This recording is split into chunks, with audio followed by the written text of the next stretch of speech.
Life के vicious circle में ना शादी एक बहुत ही बड़ा झमेला है, और अगर गलती से लव मैरिज हो जाए तो समझ लो बेड़ा ही कर गए। वो कहते हैं ना, इश्क दा गेड़ा ते खिकली दा खेला। इस खेल विच ना पहले तो बड़ा ही मजा आंदा है,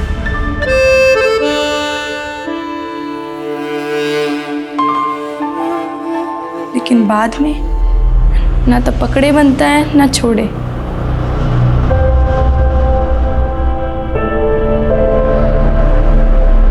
लोग कहते हैं कि अगर इश्क मिल गया तो रब मिल गया, पर मैंने तो अपना सब कुछ खो दिया। मेरा पिंड, मेरा घर, मेरी माँ, मेरे पापा, मेरी इज्जत, मेरी सब कुछ। शादी करना मतलब सूली पर चढ़ना।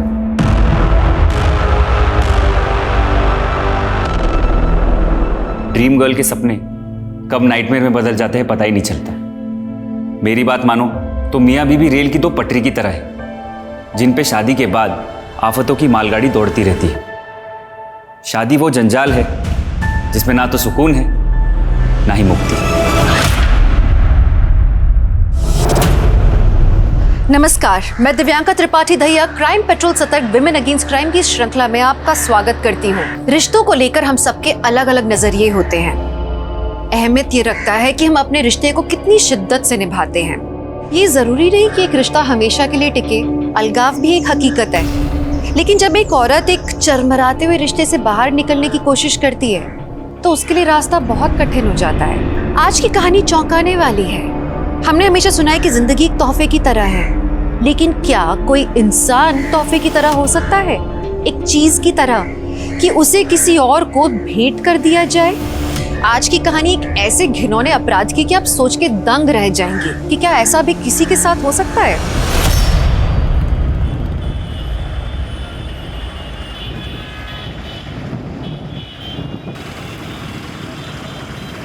शादी ना हुई गुड्डे गुड़िया का खेल हो गया, और तेनू सोच कैसे लिया कि मैं उस लफंडर को अपना जवाई बनाऊंगा?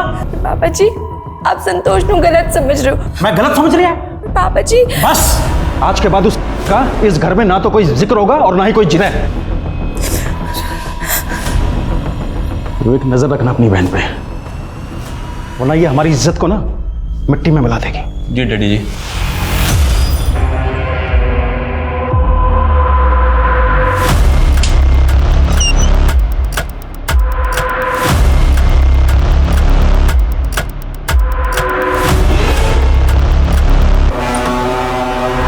प्रियंका, तेरे बिना खून सूख गया था। मैं तुझे देख के जान में जाना ही। मर जाऊंगी तनु, मुझे अपने साथ ले चल, इस जेल से भगा ले चल। चल।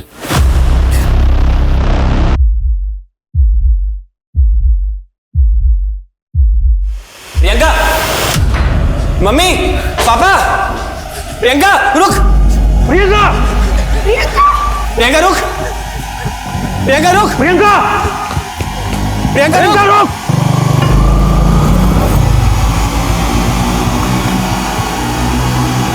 प्रियंका,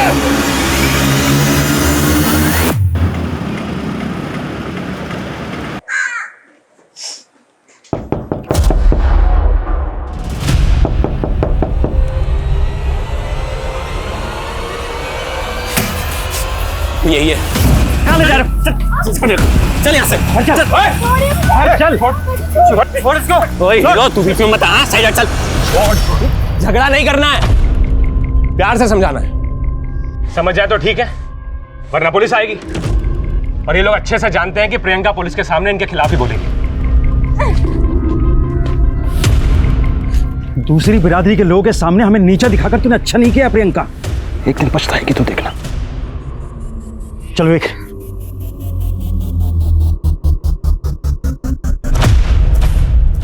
वीर जी, मुझे समझ में नहीं आ रहा मैं आपका शुक्रिया कैसे अदा करूं। अरे अपने लोगों के लिए आवाज उठाना काम है मेरा, टेंशन मत ले। तुम दोनों की शादी का बंदोबस्त भी कर दिया मैंने। वीर जी, हमने शादी तो कर ली, लेकिन प्रियंका के घर वालों की तरफ मेरे घर वाले भी इंटरकास्ट मैरिज में नहीं मानते।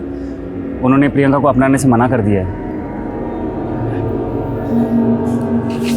तो टेंशन मत ले, मैंने तुम दोनों के रहने के लिए घर का इंतजाम भी कर दिया। मेरे रहते हुए तुम दोनों को कोई अलग नहीं कर पाएगा।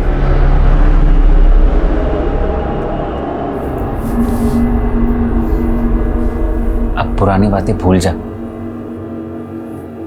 हमारी वेडिंग नाइट है और तेरे चेहरे से हंसी गायब है। इसमें भी कंजूसी।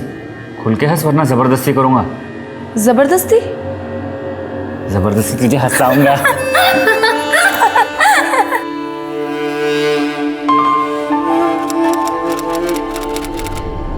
आज ना मुझे एहसास हो गया कि मैं कितनी गलत थी। मैंने उसको कभी नहीं बदल सकती यार।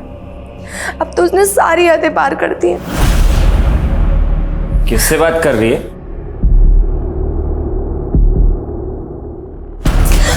मैं कुछ पूछ रहा हूं। कोई और मिल गया तेनू? मैं ना तेरे तरह नहीं आ लीचड़। लीचड़ बोल के ननू।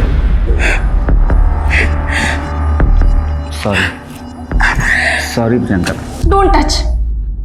मैं ना और नहीं सहने वाली हूँ। अरे कहाँ जा रही है प्रियंका? ओए कितने जा रही है?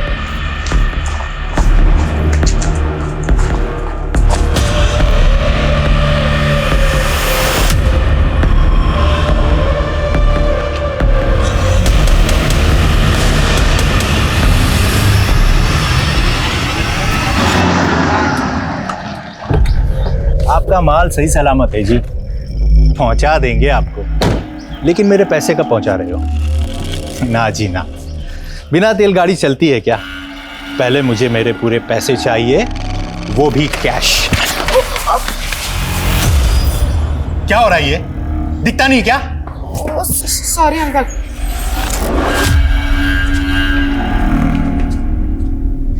बेटा तुझे कितनी बार बोला है कि दोस्ती है ना अपने बराबर वालों में की जाती है, और इन दो कौड़ी के बच्चों की ना कोई औकात नहीं होती है। आप भी ना बच्चों को कोई ये ऊंच नीच की बातें सिखाता है क्या? तू चुप कर। आज के बाद इन बच्चों को घर में घुसने दिया ना, तब देखना। लेकिन पापा ये मेरे फ्रेंड्स हैं। बेटा तू रईस बाप की औलाद है, हमारा एक स्टेटस है, और इन दो कौड़ी के बच्चों की ना कोई औकात नहीं है। अरे अपने पुत्र को कोई ऐसी बातें सिखाता है क्या? माल हिफाजत से पहुंच गया।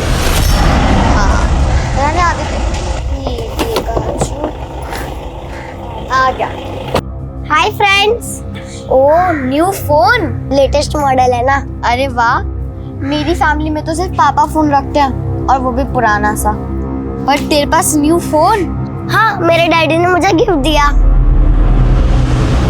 बच्चों, आप बहुत लकी हो जो आप इस डांस स्कूल से डांस सीख रहे हो, और आप इसलिए भी लकी हो कि आपके स्कूल वालों ने आपके टैलेंट को प्लेटफॉर्म देने का मौका दिया। मैं dance kids dance reality show का ऑडिशन ऑर्गेनाइजर हूँ, और आपको भी उस शो में पार्टिसिपेट करने का मौका मिलेगा।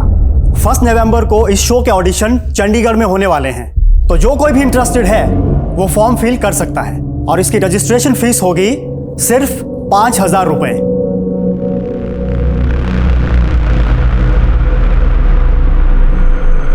सर ये मेरी वाइफ है प्रियंका।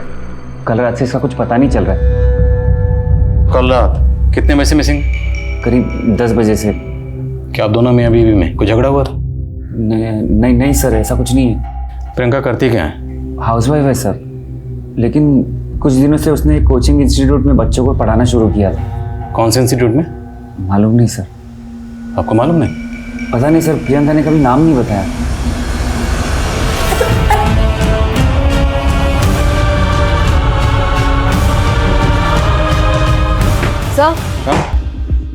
सर प्रियंका का फोन 21 अक्टूबर की रात लगभग 10:15 बजे उसके घर के पास वाले एरिया में ही बंद हुआ था। प्रियंका का हस्बैंड तो कह रहा था कि प्रियंका रात को 10 बजे कहीं चली गई, तो क्या वो झूठ बोल रहा है?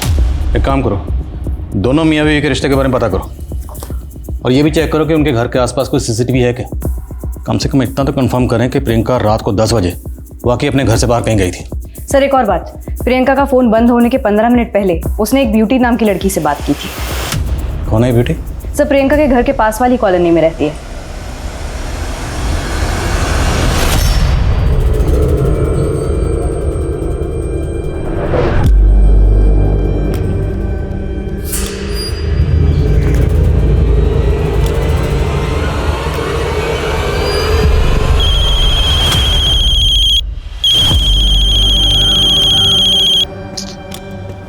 हेलो। ओए आज तूने किराया देने के लिए बुलाया था, कहाँ गायब हो गया? वीर जी मैं थोड़ा लेट हो गया, मैं कल ना आपको पक्का किराया दे दूंगा। अगर कल तक तूने किराया ना दिया ना तो तेरा सारा सामान चक के मैंने बाहर मार देना है, समझ गया ना?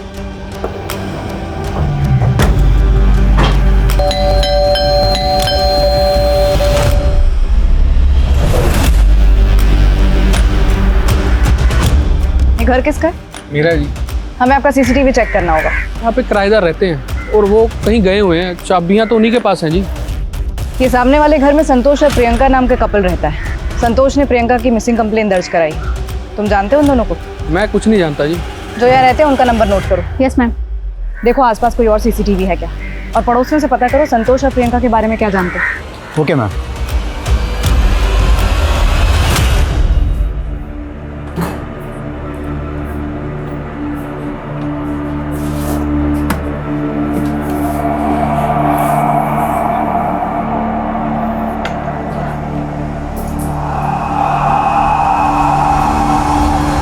टीवी देखो।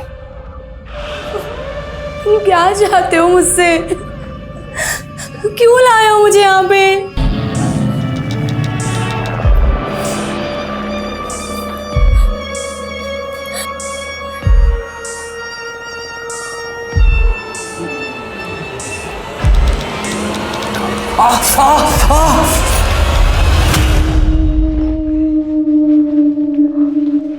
हाय आदित्य।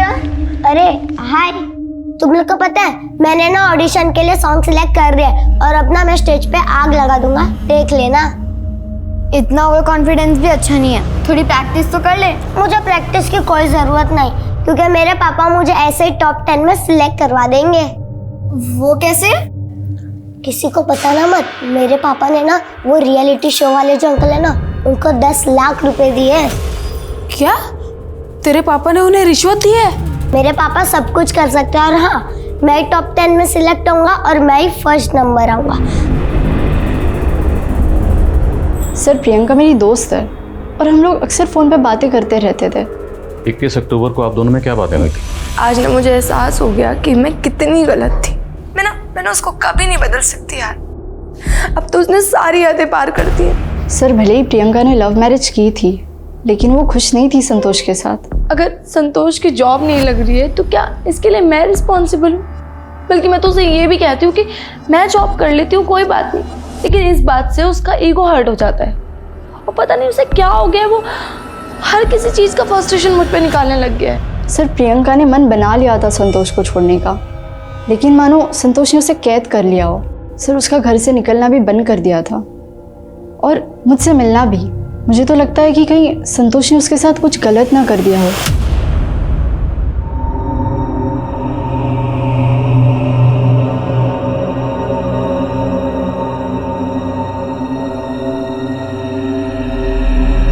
सिर्फ 25% की पेमेंट से क्या होगा? मुझे मेरे पूरे पैसे चाहिए, वो भी कैश। डैड, अब कब तक वापस जाएंगे? जल्दी चलो ना। एक मिनट बेटा, अर्जेंट कॉल है। 5 मिनट रुको। मैं क्या बोल रहा था? देखो मुझे कुछ नहीं पता, मुझे आज शाम तक पैसे चाहिए। हाँ, जो भी हो सकता है करो, आज शाम को मैं कॉल करूंगा वापस। आदित्य कहाँ गया? ये लड़का भी ना। आदित्य!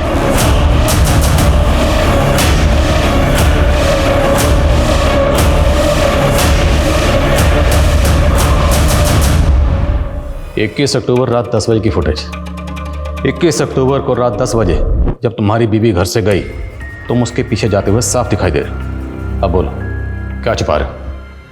सर मैं तो उसे रोकना चाहता था, मैं उसके पीछे भी गया था, लेकिन पता नहीं अचानक वो कहाँ गायब हो गई, मिली नहीं। तुम्हारा झगड़ा हुआ था ना उस रात उससे। शराब पीकर नशे में धुत होकर तुम घर आए, तुम्हारा और प्रियंका का झगड़ा हुआ, तुमने आपा खो दिया, तुमने प्रियंका के साथ कुछ किया, उसको गायब किया, फिर खुद को सच्चा साबित करने के लिए हमारे पास आ गए, मिसिंग कंप्लेंट लिखा। नहीं सर, माना कि हमें एक दूसरे से बहुत सी शिकायतें थी, लेकिन हम एक दूसरे से प्यार भी उतना ही करते थे। क्या बात है प्रियंका, पहले हम दोनों एक दूसरे के बिना रह नहीं सकते थे और अब हम साथ होकर भी उखड़े उखड़े से रहते हैं। प्रियंका चुप रहने से कुछ नहीं होगा, हमें बात करनी होगी। बोलो क्या चल रहा है तुम्हारे मन में, क्या छिपा रही हो? अगर मैं बोलूँगी ना तो तुम सुन नहीं पाओगे, लेकिन सर मुझे ऐसा लग रहा था कि वो मुझसे कुछ छिपा रही है। क्या छुपा रही? अफेयर? नहीं नहीं सर, वो मुझे धोखा देने का सोच भी नहीं सकती। लेकिन प्रियंका अपनी हर बात अपनी फ्रेंड ब्यूटी से शेयर किया करती थी। सर मुझे तो लगता है ब्यूटी की वजह से ही प्रियंका और मेरे बीच दूरियां आई थी। लेकिन ब्यूटी को लगता है कि तुमने अपनी बीवी के साथ कुछ किया होगा, तुमने प्रियंका को गायब कर दिया। सर वो आपको मेरे खिलाफ भड़का रही है। मुझे लगा था प्रियंका उस रात ब्यूटी के घर गई थी, मैं उसे ढूंढने वहां गया भी था। प्रियंका, प्रियंका यहाँ पर नहीं है। प्रियंका, प्रियंका, मैंने कहा ना वो यहाँ पर नहीं है, और दोबारा शराब पीकर नहीं आना है यहाँ पर। चलो निकलो यहाँ से। प्रियंका। लेकिन ब्यूटी प्रियंका को गायब क्यों करेगी? ब्यूटी प्रियंका के भाई विवेक की पुरानी दोस्त है। प्रियंका के भाई और उसके पापा हमारी शादी के खिलाफ थे। शायद उनके कहने पर ही ब्यूटी ने प्रियंका को मुझसे दूर करने की कोशिश की थी। लेकिन जब हमने पूछा तब तुमने कुछ नहीं बताया। सर मैं बताना चाहता था, लेकिन नहीं बताया। कोई बात नहीं, अब बताओगे। सर मैंने कुछ नहीं किया सर।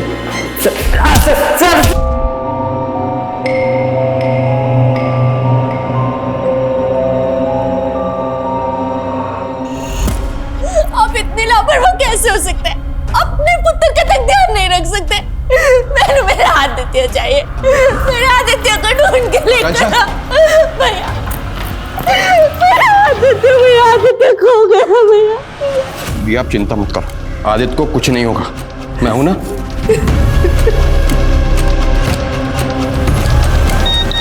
आदित्य, क्या हुआ जी? अगर अपने बेटे आदित्य को बचाना चाहते हो तो जल्द से जल्द 10 लाख कैश का इंतजाम करो। रिप्लाई क्यों नहीं किया बे? अब 10 लाख के बजाय 20 लाख कैश देने होंगे।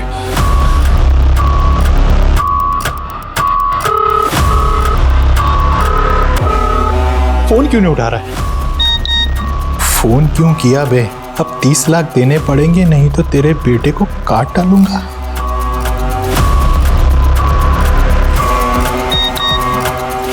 पुलिस को बताने की गलती मत करना। अगले मैसेज तक 30 लाख कैश तैयार रखिए। भैया कौन है ये लोग? किसका नंबर है?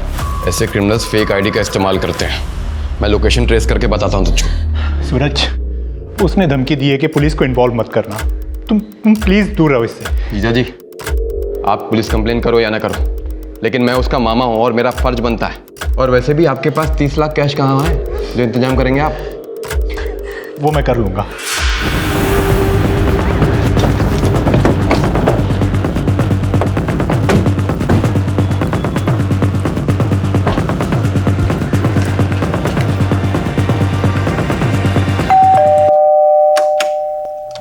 जी, आईडी ऑफिसर नागेंद्र सिंह, चारों तरफ अच्छे से तलाशी शुरू करो। क्या बात है सर, आप सब यहाँ? दयाल, हमें पक्की इन्फॉर्मेशन मिली है।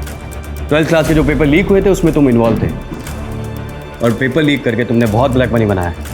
नहीं सर, ऐसा कुछ भी नहीं है। सच अभी सामने आ जाएगा जब ये हमारी टीम वो पूरा ब्लैक मनी यहाँ से ढूंढ के निकालेगी। हमारे पास सर्च वारंट है, तो चुपचाप खड़े रहो।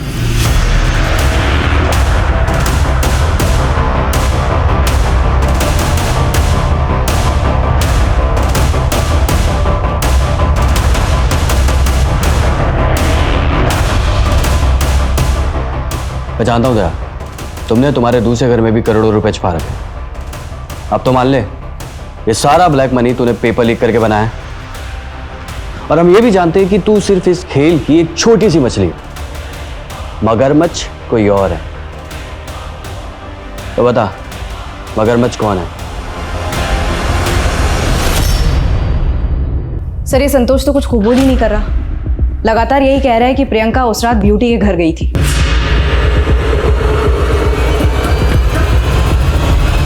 तो जिस रात प्रियंका गायब हुई थी उस रात ब्यूटी की एक्टिविटी पता करो, और प्रियंका के भाई और फादर के बारे में पता करो। देखिए आप अंदर नहीं जा सकते। आप मुझे सर से मिलना, आप रोक नहीं सकते मुझे। आनंद, कौन है आप? सर मैं जन जागृति पार्टी का नेता नकुल सचदेव। बोलिए। सर संतोष दोस्त है मेरा, और आपने बिना किसी सबूत के अंदर कर दिया उसे। ये प्रियंका के बाप और भाई के कहने पे किया ना आपने। सर मैं अपने समुदाय के लोगों के साथ में ऐसा नहीं होने दूंगा। देखिए, हम यहाँ पर जात पात या मजहब देकर किसी को इंटरगेट नहीं करते, और रही बात अंदर करने की, तो हमने उसे गिरफ्तार नहीं किया है। पूछताछ के लिए बुलाया, पूछताछ करेंगे और उसके बाद छोड़ देंगे। लेकिन इसका ये कतई मतलब नहीं कि वो हमारे शक के दायरे से बाहर हो जाए। लेके जाओ इन्हें। चलिए।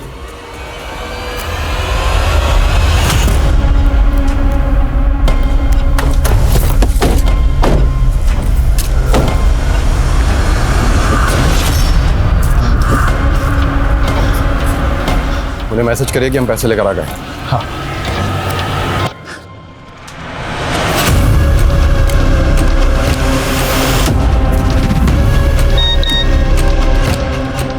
बैग पत्थरों के पास रखकर चले जा, आदित्य तेरे पास आ जाएगा। ठीक है।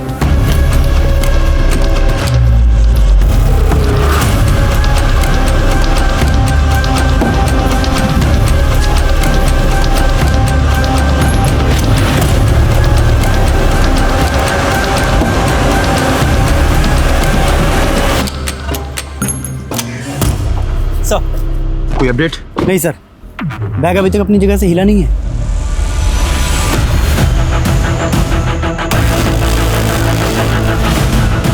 सर मूवमेंट हो रहा है। वो लोग संतू नगर की तरफ जा रहे हैं, पैसे लेकर। क्विक चलो।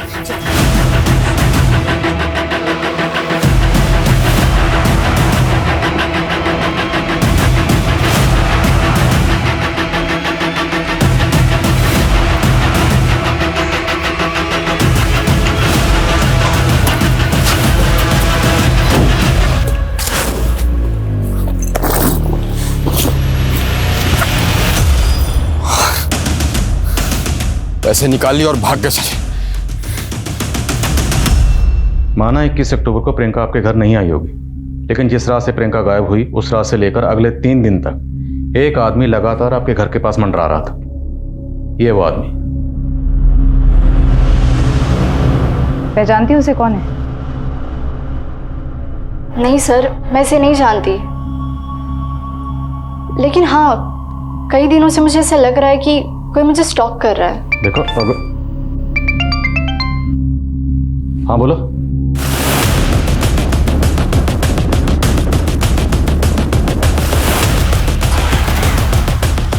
सर आइए। सर यही है उस राजेश का मकान जो हमें ब्यूटी के साथ दिखा था। राजेश यहाँ किराए पे रहता है, लेकिन फिलहाल यहाँ पे ताला है। ये दलजीत मकान मालिक। ये राजेश करता क्या था और आपके यहाँ कितने अरसे से रह रहा था? 3 महीने से जी। कहता था जी कोई पेंटिंग आर्टिस्ट है।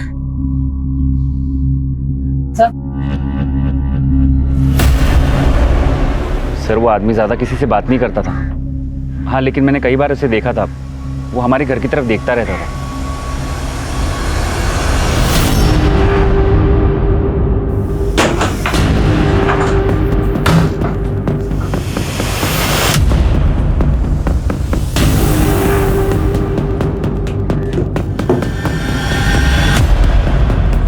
सर ये सब देखकर तो ऐसा लग रहा है कि राजेश की प्रियंका पर बुरी नजर थी। सर प्रियंका की तस्वीर, भले 3 महीने पहले वो यहाँ पर किराए पर रहने के लिए आया होगा, लेकिन मुमकिन है तो प्रियंका को पहले से जानता होगा। प्रियंका की तस्वीरें, ये बाइनोकुलर कैमरा, 2 ही वजह हो सकती हैं। या तो प्रियंका को लेकर वो ऑब्सेसिव था, या फिर किसी खास मकसद से वो यहाँ रह रहा था, इसलिए उसने प्रियंका के बिल्कुल सामने वाला घर किराए पर लिया। इस राजेश की बैकग्राउंड चेक करो और ये भी पता लगाओ कि इसका ब्यूटी के साथ क्या कनेक्शन है। सर हेलो,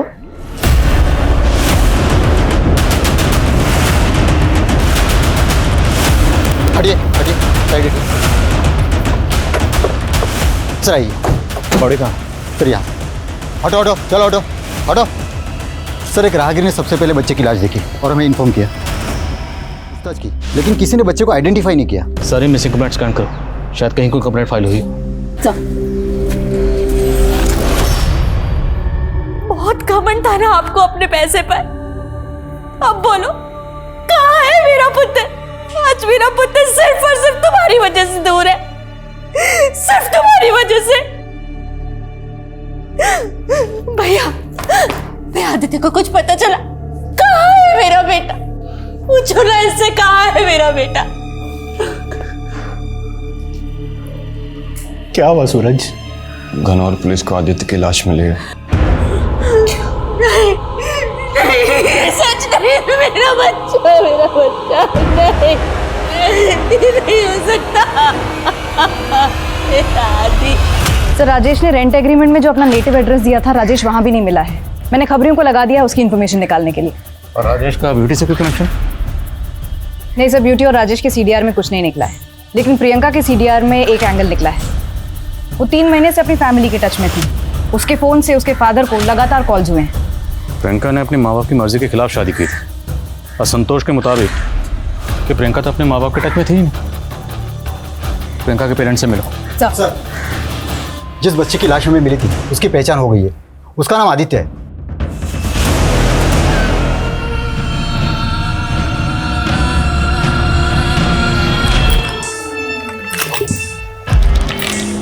अब तुम आजाद हो।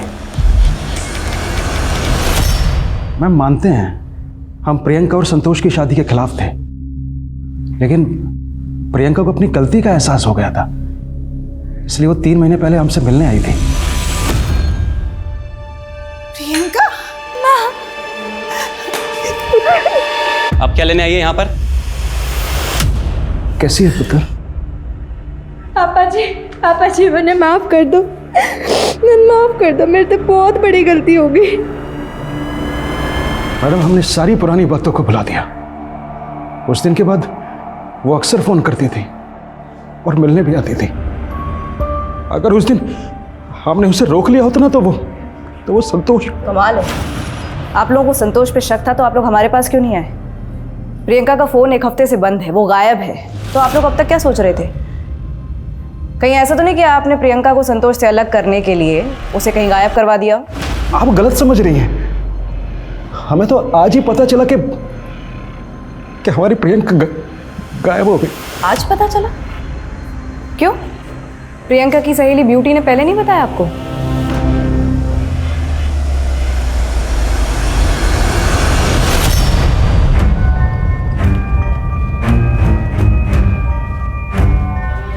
आपका बेटा 7 दिन से गायब था, आपने पुलिस कंप्लेंट क्यों की? सर आदित्य किडनैप हो गया था और किडनैपर्स ने 30 लाख रुपए फिरौती मांगी थी। सर मैंने पैसे भी दे दिए थे, लेकिन फिर भी इतना सब कुछ हो गया लेकिन फिर भी आपने पुलिस में शिकायत नहीं की? सर मेरा साला दौलतपुर थाने में सब इंस्पेक्टर है। उसने मुझसे जैसे कहा मैंने वैसे ही किया। हमारे एरिया का केस था और आपने हमें इन्फॉर्म करना जरूरी नहीं समझा? सर मैं मानता हूँ कि मुझे इस केस के बारे में ऑफिशियली आपको बताना चाहिए था, लेकिन किडनैपर्स ने धमकी दी थी कि मैं पुलिस को इन्वॉल्व ना करूँ, और आदित्य का मामा होने के नाते मुझे इस केस को अनऑफिशियली इन्वेस्टिगेट करना पड़ा। और क्या इन्वेस्टिगेट किया आपने? क्या इन्वेस्टिगेट किया आपने? बच्चा मरा हुआ मिला। सर मुझे भी नहीं पता था कि ये सब हो जाएगा। सर क्रिमिनल इतने शातिर थे कि फेक नंबर की आईडी से फिरौती के मैसेज कर रहे थे। मैंने पैसों के बैग में फ़ोन भी रखा था कि जीपीएस सिस्टम से उनकी लोकेशन को ट्रेस कर सकूं, लेकिन सर वो क्रिमिनल इतने शातिर थे कि मुझे भी मिसलीड कर दिया उन लोगों ने। तो आपने अपनी इन्वेस्टिगेशन से कम इतना तो पता लगाया होगा कि वो कौन हो सकते थे? हाँ सर, आदित्य थोड़ी दिन बाद एक डांस कॉम्पिटिशन में पार्टिसिपेट करने वाला था। उसको टॉप 10 में लाने के लिए मेरे जीजा ने एक दिलीप नाम के आदमी को 10 लाख रुपए दिए थे। अभी थोड़ी देर पहले ही मुझे पता चला है कि वो आदमी भी फरार हो चुका है सर वो आदमी खुद को डांस किड्स डांस के रियलिटी शो का ऑडिशन ऑर्गेनाइजर बुला रहा था।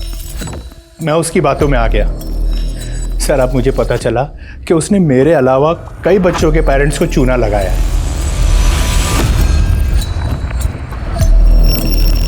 जाओ जहाँ जाना है जाओ।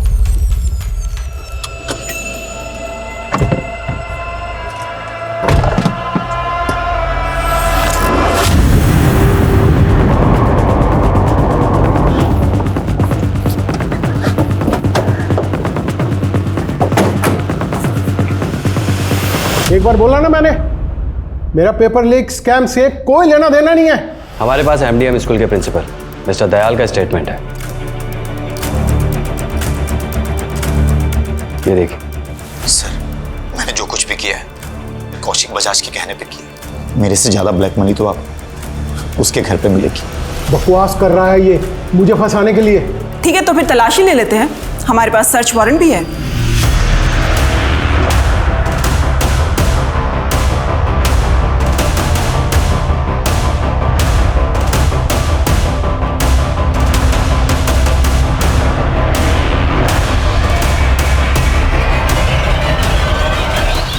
देख रहे हो ना ये बेशुमार दौलत मेरी, सबको मालामाल कर दूंगा, सबको। मुझे मालामाल करेगा तू? अब ये तेरा काला धन देश के काम आएगा। सर ये वही दिलीप नाम का आदमी है जो डांस किड्स डांस शो के स्कैम में शामिल था, और उसने आदित्य के पिता सहित और कई बच्चों के पेरेंट्स को झांसा देकर 10-10 लाख रुपए लिए थे, और शो वाले कह रहे कि वो इसे जानते तक नहीं। तो अगर ये ठग पहले इतने स्कैम करके लाखों रुपए कमा चुका है, तो ये किडनैपिंग जैसा संगीन जुर्म करके और 30 लाख कमाने का रिस्क लेगा? सर आपको क्या लगता है? आप पता लगाओ इस दिलीप का कोई क्रिमिनल रिकॉर्ड है या नहीं। सर कंट्रोल रूम से अभी अभी फ़ोन आया था। चंडीगढ़ हाईवे पर एक लड़की की लाश मिली है।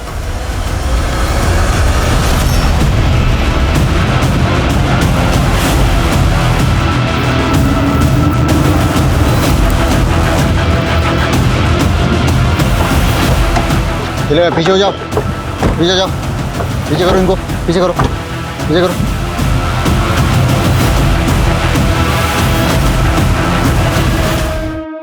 तो प्रियंका है? सर लाश देखकर लग रहा है कि मर्डर हाल ही में हुआ है, लेकिन प्रियंका तो 15 दिन पहले गायब हुई थी। पैर पे जो निशान है लग रहा है शायद कहीं बंदी बना कर रखा गया था, शायद यहाँ लाकर मारा गया। आसपास पता करो, शायद किसी ने कुछ देखा, और जितने भी सीसीटीवी हैं रास्ते में सबको खंगालो, बॉडी को पोस्टमार्टम के लिए भिजवा। आमतौर पे ऐसे मामलों में रैंसम की मांग आती है, लेकिन प्रियंका के केस में फिरौती नहीं मांगी गई। तो कहीं ना कहीं ये अंदेशा था कि शायद ये क्रिमिनल्स प्रियंका की जानने पहचानने वाले थे।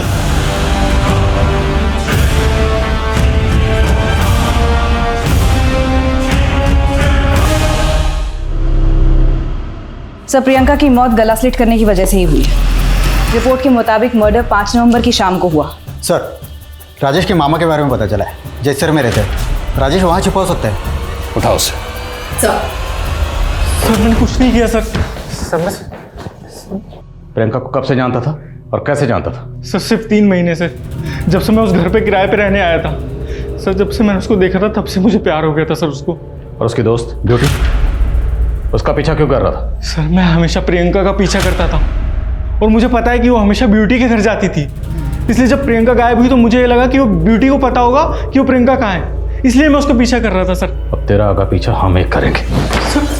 बोल, क्यों मारा प्रियंका को? सर मैंने नहीं मारा सर प्रियंका को, लेकिन मुझे इतना याद है कि 21 अक्टूबर की रात को मैंने प्रियंका को एक कार में बैठते हुए देखा था।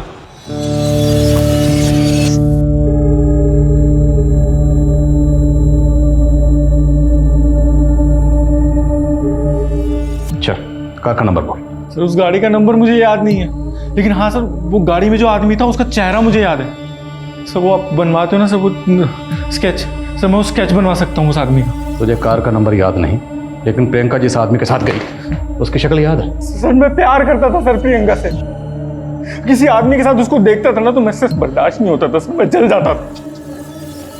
तो सर आप बताइए उस आदमी का चेहरा मेरे दिमाग में क्यों नहीं छपेगा सर?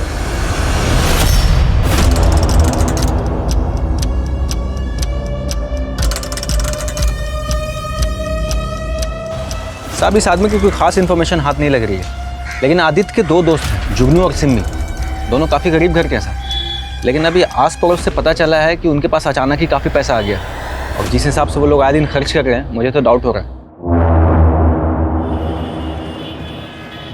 तो 4 लाख रुपए तुम दोनों को सड़क पर पड़े हुए मिले थे? हाँ अंकल। कौन सी सड़क पर? बोलो बोलो, कहाँ मिले थे? झूठ बोल रहे हो? अच्छा ठीक है, डरो मत। देखो अगर सच बोलोगे तो हम ये समझ लेंगे कि बच्चे हैं, नादान हैं, गलती हो गई, छोड़ देंगे। लेकिन अगर झूठ बोलोगे या कुछ भी छुपाओगे तो तुम दोनों तो फंसोगे ही, तुम्हारे मम्मी पापा भी मुसीबत में आ जाएंगे। नहीं सर, वो सिर्फ हमने वो डांस कंपटीशन के लिए किया था। डांस कंपटीशन के लिए तुम दोनों ने क्या किया था? कहाँ है अजगर? तुमने आदित्य को किसके कहने पर किया था? और वो 30 लाख आदित्य के फादर से किसने मांगे थे? हम नहीं मांगे थे सर। What?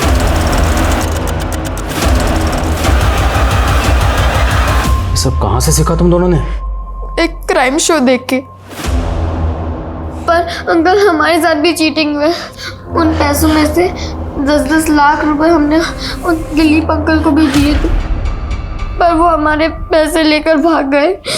आदित्य ने हमें बताया था कि उसके पापा ने उनको 10 लाख रुपए दिए थे ताकि वो टॉप 10 में आ सके, और हम भी टॉप 10 में आना चाहते थे, इसलिए हमने 10-10 लाख रुपए दिलीप अंकल को दिए थे। तो ये किडनैपिंग का आइडिया तुम दोनों को उस दिलीप अंकल ने दिया था? नहीं, ये आइडिया हमें गोविंद अंकल ने दिया था। ये इनके गोविंद अंकल आपके पड़ोस में कहाँ रहते हैं? 15-16 साल के दो बच्चों ने एक ऐसी वारदात को अंजाम दिया था कि लगभग हर न्यूज चैनल, हर अखबार में उनकी चर्चा हो रही थी। उन बच्चों के नाम और पहचान को छुपा के रखा था, लेकिन उनके अपराधों के पीछे जो दो नाम थे, दिलीप और गोविंद, वो दोनों पुलिस की पहुंच से बाहर थे। वहीं काफी कोशिशों के बाद प्रियंका मर्डर केस में पुलिस को कोई खास सफलता हाथ नहीं लगी थी। Good morning sir. Morning. Sir, कल मैं अपनी एक फ्रेंड से मिली थी। पुलिस एकेडमी में मैंने उसके साथ ट्रेनिंग ली थी। उससे एक इन्फॉर्मेशन मिली है जो हमारे केस के लिए इम्पोर्टेंट साबित हो सकती है। मैंने तुम्हारे उस केस के बारे में सुना था जिसमें 2 टीनेजर बच्चों ने वो भी एक क्राइम शो देखकर। सिर्फ क्राइम शो देखकर नहीं, बल्कि अपने एक नेबर से इन्फ्लुएंस होकर। इन्फ्लुएंस होकर? ये देख, ये वो आदमी उस दिन से गायब है। ये आदमी तो हमारे थाने के एक केस में मोस्ट वांटेड है। सब फिर मेरी फ्रेंड ने कुछ और क्रिमिनल्स के स्केचेस दिखाए जो इस गोविंद के साथ क्राइम में इन्वॉल्व थे। ये सब के सब मोस्ट वांटेड क्रिमिनल्स हैं।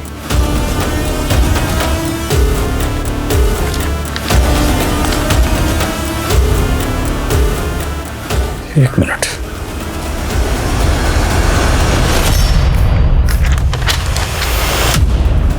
राजेश ने जो स्केच बनवाया था, स्केच से मैच करता। ब्लैक मनी रखने वाला एक को बकरा मिला है, उसको भी हलाल करना है। सर, मेरी फ्रेंड ने बताया कि ये क्रिमिनल्स फेक रेड्स को अंजाम देते हैं। कई दिनों की सर्वेलेंस के बाद ये ऐसे टारगेट्स चूज करते हैं जिनके घर में ब्लैक मनी हो। इसी के चलते इन्होंने एक स्कूल प्रिंसिपल के यहाँ भी रेड डाली थी, जिसके बाद स्कूल प्रिंसिपल दयाल ने सुसाइड कमिट कर लिया था। बस सवाल यह है कि प्रियंका एक सीधी सादी नॉर्मल हाउसवाइफ थी, उसका इन शातिर क्रिमिनल से क्या ताल्लुक था? एक काम करो, ये स्केच प्रियंका के हस्बैंड, भाई और फादर को दिखाओ, और जुगनू और सिमी को भी दिखाओ। हो सकता है उन्होंने इनमें से किसी को गोविंद के साथ देखा।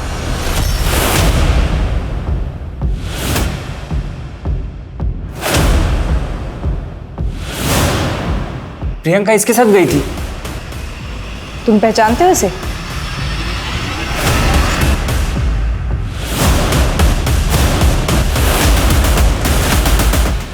पुलिस, भागो!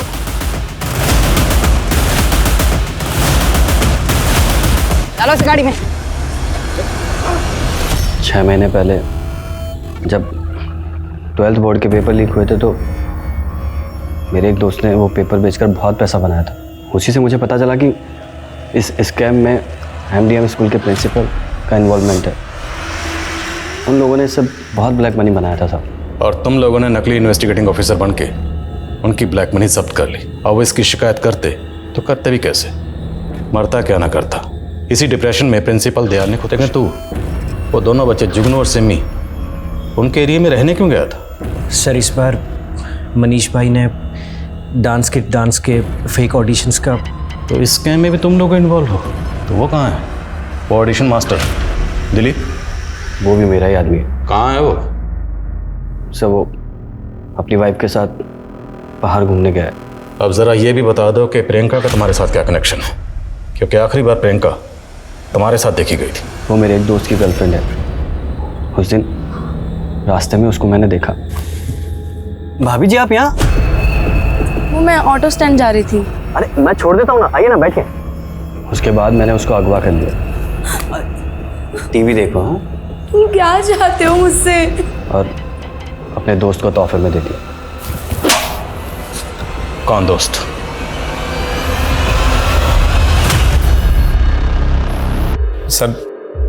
सर मैं प्रियंका को पसंद करता था सर, पर प्रियंका मेरे दोस्त संतोष से प्यार करती थी। मैंने तो सर खुशी खुशी शादी करवा दी थी सर दोनों की। सर मनीष मेरा कज़न है सर, वो मेरा सेक्रीफाइस कभी समझा ही नहीं। उसे तो ये लगता था कि मैं प्रियंका को पाना चाहता हूँ, और फिर प्रियंका गायब हो गई एक दिन।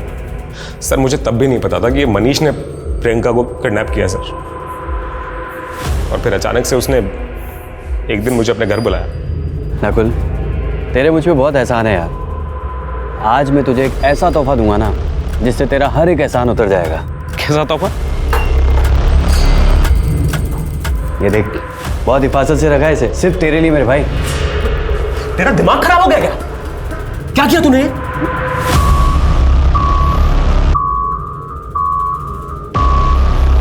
डरो मत, अब तुम आजाद हो।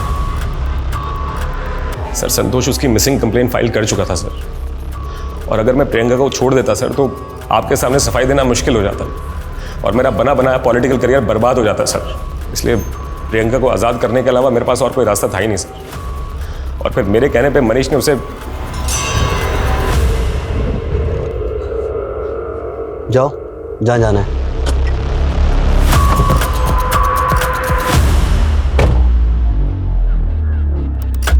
जिसके कुछ अरमान थे, कुछ सपने थे, उसे एक तोहफा समझ के किसी को भेंट चढ़ा दिया गया। औरतों के ऊपर शर्त लगाना, उन्हें जुए में हारना, उन्हें बेच देना पैसों की जरूरत के लिए। औरत कोई कमोडिटी है क्या? कोई व्यापार की वस्तु है क्या? बस बहुत हो गया।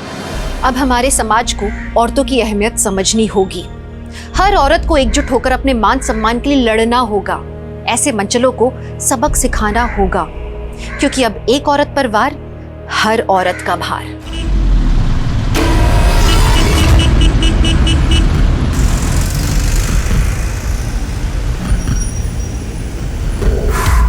रस्सी मिलेगी? कैसी रस्सी? नायलॉन वाली? कोई भी हो, लेकिन मजबूत होनी चाहिए। 50 किलो तक का वजन उठा सके, ऐसी कोई। ऐसा क्या उठाना है भाई? लाश को बांधकर ऐसे छत से टांगना है। अरे मजाक कर रहा हूँ भाई, बहुत सारा फर्नीचर है, उसे टेम्पो से बांधना है। अब फिर तो ये नायलॉन वाली सही रहेगी।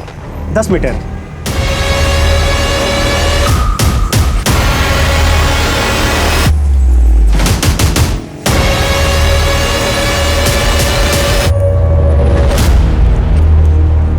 आमतौर पे गुनाह की वजह लालच, जलन, आपसी रंजिश होती है, लेकिन कई बार कुछ गुनाह ऐसे होते हैं जिन्हें लॉजिक के साथ समझना बहुत मुश्किल हो जाता है। और जुर्म के पीछे का जब मकसद ही समझ ना आ रहा हो तो मुजरिम को पकड़ना बहुत मुश्किल हो जाता है।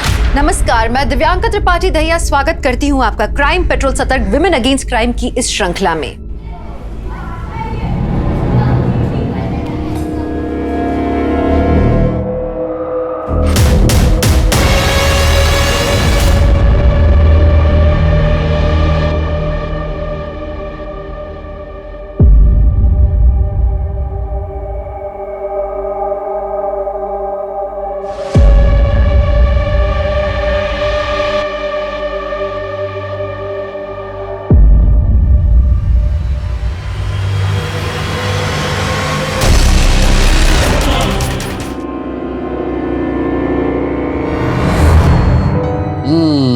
थोड़ा सा फीवर है, चला जाएगा। चलो बेटा मैं चलता हूँ। पापा प्लीज थोड़ी देर रुकिए ना।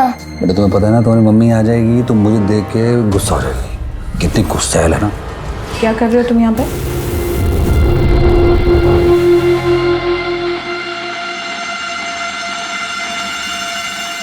मोक्षा को चोट लगी। मोक्षा बेटा, माय गॉड कितनी सारी लग गई। बेटा दर्द तो नहीं हो रहा ना तुम्हें? नहीं मम्मा, हम ओके। मम्मा मुझे भूख लगी है, अब कुछ बना के लाओ ना। क्या खाएगी मेरी बेटी? Sweet corn soup. मैं चलता हूँ। पापा देखो ना कितनी चोट लगी है। बेटा कुछ समय की बात हो रहेगी, फिर मैं और आप हमेशा एक साथ रहेंगे।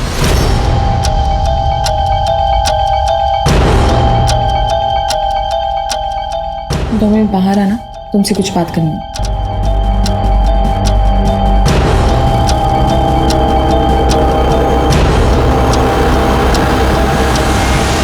तुम्हें अभी भी यही लगता है कि डिवोर्स के बाद मोक्षा की कस्टडी तुम्हें मिलेगी? गलतफहमी किस बात की है? मुझे कंफर्म है, मैं तुमसे ज्यादा पैसे कमाता हूँ, उसकी परवरिश अच्छे से कर सकता हूँ। That's it, simple. बच्चे की परवरिश के लिए पैसों की नहीं, माँ के प्यार की जरूरत होती है। माँ का प्यार की? माँ को फोन नहीं किया, बाप को फोन किया। कहाँ थी तुम जब उसको चोट लगी थी? ऑफिस में थी मैं, और वैसे भी बहुत सारी रिस्पॉन्सिबिलिटी है मेरे ऊपर ऑफिस की। तुम पे रिस्पॉन्सिबिलिटी है, हम पे कोई रिस्पॉन्सिबिलिटी नहीं है। तुम काम करती हो, हम कोई काम ही नहीं करते यहाँ पर। सारी सप्लाई हैंडल करता हूँ, और अगर हमसे कोई गलती हो जाए तो क्लाइंट से गालियां पड़ती है, तुम्हारे बॉस की तरह देंगे। बॉस कहाँ से आ गया हम दोनों की? बोलवाओ मत, मुंह मत खुलवाओ मेरा तुम। एक बात कान खोलकर सुन लो, तुम इस घर में मेरी परमिशन के बिना आने की हिम्मत भी मत करना तुम। और हाँ, डिवोर्स के बाद मोक्षा की कस्टडी तो क्या, उससे मिलने के लिए भी तुम्हें मेरी परमिशन लेनी पड़ेगी, समझे तुम? मैं भी देखता हूँ कि मेरी बेटी से मिलने के लिए तुम उसको रोक कैसे सकती हो। माँ हूँ मैं उसकी। तो मैं उसका बाप हूँ।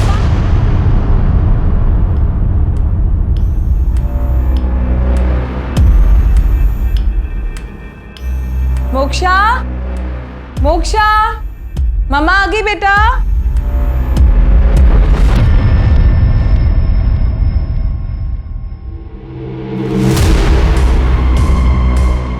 मोक्षा, मोक्षा, मोक्षा, कहाँ चली गई है? बिना बताए कहाँ कहाँ चली जाती है। इसकी फ्रेंड को फोन लगाती हूँ।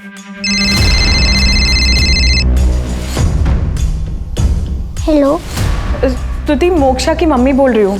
मोक्षा तुम्हारे यहाँ पर आई है क्या? नहीं तो आंटी। मुझे लगा वो स्कूल से तुम्हारे साथ तुम्हारे घर चली गई होगी। वो तो 1 वीक से स्कूल ही नहीं आ रही।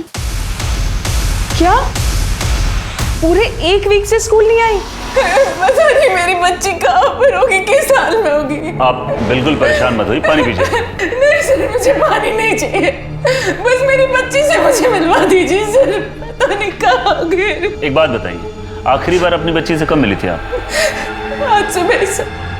स्कूल पास में ही है सर, इसलिए रोज वो खुद ही स्कूल जाती है और कभी कभी हमारी सोसाइटी का वॉचमैन भी उसे स्कूल तक छोड़ देता है। कौन से स्कूल में पढ़ती है आपकी बच्ची? सी कोस्ट इंग्लिश हाई स्कूल। सुबह इनकी बिटिया स्कूल ड्रेस में जाते हुए तो दिखी थी, लेकिन शाम को वापस आते हुए नहीं देखा। तुम दिन भर यहीं थे? हाँ साहब। कोई और ऐसी जगह जहाँ पे वो जा सकती है?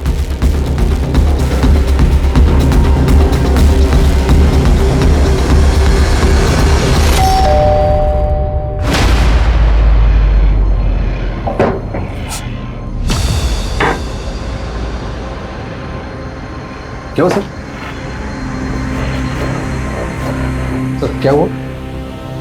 फोन क्यों नहीं उठा रहे तुम मेरा? सो रहा था, नहीं पता लगा, पर हुआ क्या है? मोक्षा का? सर मोक्षा अंदर नहीं। अरे लेकिन हुआ क्या है? मोक्षा का कुछ पता नहीं चल रहा अमन, वो कहाँ गई है? यहाँ आई थी क्या तुमसे मिलने? तुम एक बच्चे को संभाल के भी नहीं रख सकती हो, एक नंबर की गैर जिम्मेदार औरत हो तुम। एक मिनट, शांत रहिए आप लोग। उसकी कोई ऐसी दोस्त जिसके पास जा सकती है वो? हाँ सर, उसकी एक स्कूल फ्रेंड है स्तुति। उसका एड्रेस? मेरी मोक्षा से कल ही बात हुई थी, तो मुझे ये नहीं पता था कि वो क्लासेस बंक कर रही। उसने तो मुझे ये कहा था कि उसकी तबीयत खराब है, इसलिए वो नहीं आ रही। क्या मोक्षा पहले भी ऐसे क्लास बंक करती? वो सर कभी नहीं। मोक्षा मेरी बेस्ट फ्रेंड है, वो स्टडीज को लेकर बहुत सीरियस है। कोई ऐसा लड़का या कोई ऐसा दोस्त जिससे वो मिलती हो अक्सर? नो सर, कभी नहीं। हम रोज बात करते हैं, अगर ऐसा कुछ होता तो वो मुझे जरूर बताती।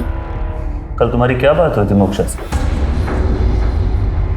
अरे तेरी तबीयत ठीक नहीं थी तो मुझे पहले फोन क्यों नहीं किया? चल बता, अब कैसी है तेरी तबीयत? ठीक है, अभी नेक्स्ट मंडे से स्कूल आ जाऊंगी।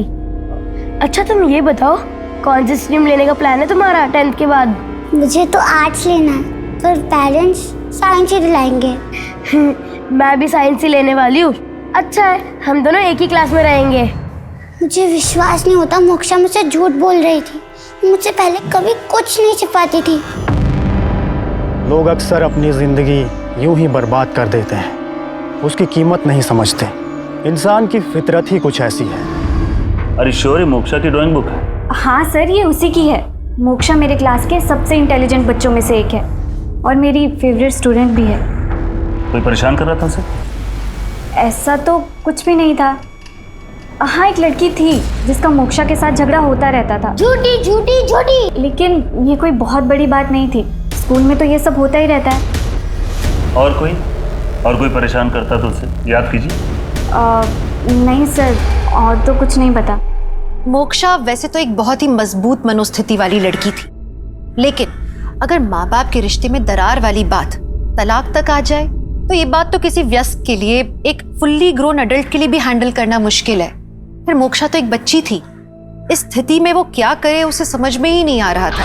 फिर इसी बीच में और भी सवाल उठ रहे थे कि मोक्षा अपनी क्लासेस क्यों बंक कर रही थी। ठीक नहीं है, पर ये एक आम बात है टीनेजर्स के लिए अपनी क्लास बंक करना। लेकिन यहाँ ऐसा लग रहा था जैसे बात इससे बड़ी कुछ है। ऐसा लग रहा था जैसे मोक्षा के गायब होने के पीछे कोई बहुत बड़ा राज है। मोक्षा ऐसे अचानक कहाँ जा सकती थी? ऐसे कई सवाल थे जो न सिर्फ मोक्षा के माँ बाप के सामने बल्कि पुलिस के लिए भी उलझन बने हुए थे। सर, मोक्षा की मां ने 3 महीने पहले ही डिवोर्स फाइल किया था और मोक्षा के पिता यानी कि अमन वर्मा, उन्हें दारू की लत थी और इसी वजह से उन दोनों में डिवोर्स हो रहा था। सर दोनों माँ बाप मोक्षा की कस्टडी को लेकर भी केस लड़ रहे थे। मोहल्ले वालों से कुछ पता चला? सर सभी का यही कहना है कि मोक्षा एक बहुत ही प्यारी बच्ची है। इनफैक्ट मोहल्ले के बाहर जो दुकान वाले हैं उन्होंने उस दिन मोक्षा को बैग लेकर वहाँ से जाते हुए तो देखा, पर वापस आते हुए नहीं देखा। वापस नहीं मतलब कहाँ गई हो? कहीं किडनैप तो नहीं? मुझे नहीं लगता सर ये पूरा रेसिडेंशियल एरिया है। अगर मोक्षा वहाँ से किडनैप हुई होती तो किसी ना किसी ने तो उसे ज़रूर देखा होता। मतलब जो कुछ भी हुआ है घर से थोड़ी दूर हुआ है, और मोक्षा इस वक्त जहाँ कहीं भी है वो अपनी मर्जी से, लेकिन कहाँ? उसे गायब हुए 30 घंटे से ज़्यादा हो गए, और ये अच्छी बात नहीं है। तो काम करो, railway station, bus stand, taxi stand, rickshaw stand, हर जगह पता करो, हर जगह पूछताछ करो, और पता करो कि जिस वक्त मोक्षा गायब हुई उसका पिता अमन वर्मा कहाँ था। पारुल यार एक बार फिर सोच ले, कहीं लेने के देनी ना पड़ जाए। तू कितना डरती है यार। अरे यार अगर पकड़े गए तो वाट लग जाएगी। लाइफ में रिस्क है तभी तो मजा है ना। वैसे तुझे पता है ना कि मैं कॉलेज नहीं आ रही। अगर कोई पूछेगा तो मेरी तबीयत खराब है इसीलिए, सबको यही बोलना। Okay bye.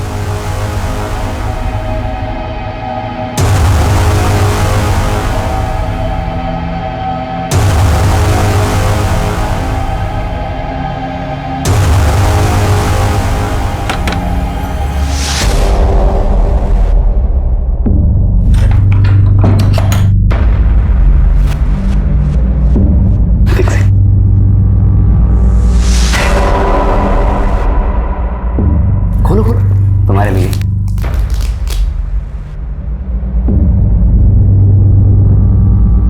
वाह शार्दुल, पहन के दिखाओ ना जरा हमें भी। Thank you.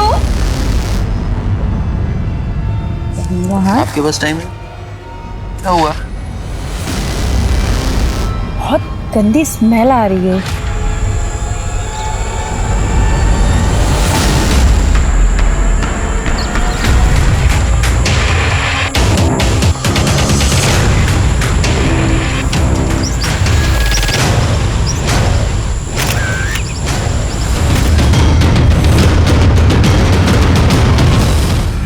बॉडी देखकर मर्डर नहीं, सुसाइड लगता है सर। लेकिन मात्रे, कोई इतनी दूर यहाँ जंगल में सुसाइड करने क्यों आएगा? और ये लड़की खुद से इतनी ऊपर लटकी कैसे? सर शायद इसने पहले रस्सी पेड़ पर डाला।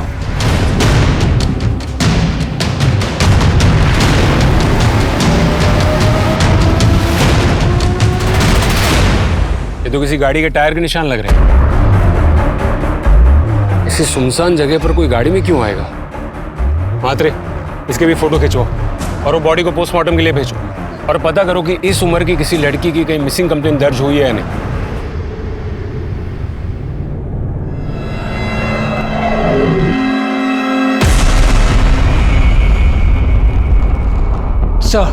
सर मुंबई के सभी पुलिस स्टेशन और ट्रांसपोर्ट अथॉरिटीज को इन्फॉर्म कर दिया है मोक्षा के बारे में।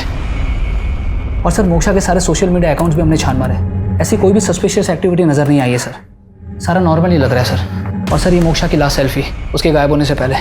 ये फोटो देख के कोई कह ही नहीं सकता कि वो सुसाइड के बारे में सोच भी सकती। उस लड़की के बारे में कुछ पता चला? चेक करें सर, जल्दी पता लग जाएगा।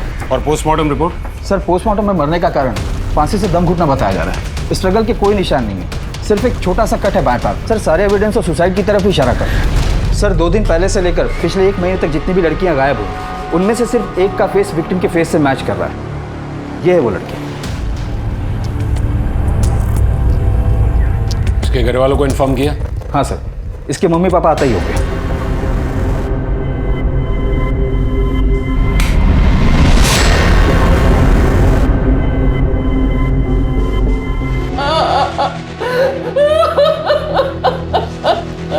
देखिए आप शांत हो जाइए।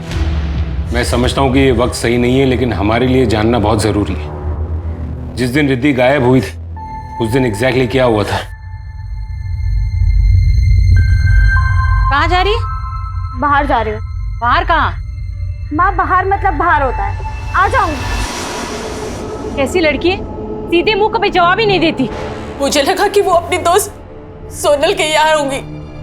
जब मैंने सोनल से पूछा तो उसने मना किया। उसने कहा कि वो उसके यहाँ नहीं आई थी। क्या रिद्धि किसी बात से परेशान थी? पढ़ाई का या फिर किसी और बात का स्ट्रेस? नहीं सर, अभी अभी उसने अपने क्लास में टॉप किया था। देखिए पोस्टमार्टम रिपोर्ट के मुताबिक रिद्धि ने खुद से फांसी लगाई थी। गलत लिखा है। चाहे कुछ भी हो जाए, हमारी बेटी रिद्धि सुसाइड कभी नहीं कर सकती है सर। हाँ सर, हमारी रिद्धि सुसाइड कर ही नहीं सकती। लेकिन रिद्धि की लाइफ में ऐसा भी कुछ हो सकता है ना जिसके बारे में आपको पता ना हो, जिसकी वजह से रिद्धि को सुसाइड करना पड़ा। सब समझ रहा है मेरे को साहब, आप मर्डर के केस को सुसाइड का केस बताकर केस को दबाने की कोशिश कर रहे हैं। राजीव जी अब जरा शांत हो जाइए। शांत तो मैं तभी होऊंगा जब मेरी बेटी के कातिल को आप लोग ढूंढ लेंगे। देखिए हमारी तरफ से हम पूरी कोशिश कर रहे हैं सच्चाई का पता लगाने की। एक काम कीजिए, आप रिद्धि का मोबाइल हमें दे दीजिए और बाकी रिद्धि की बॉडी को आप ले जा सकते।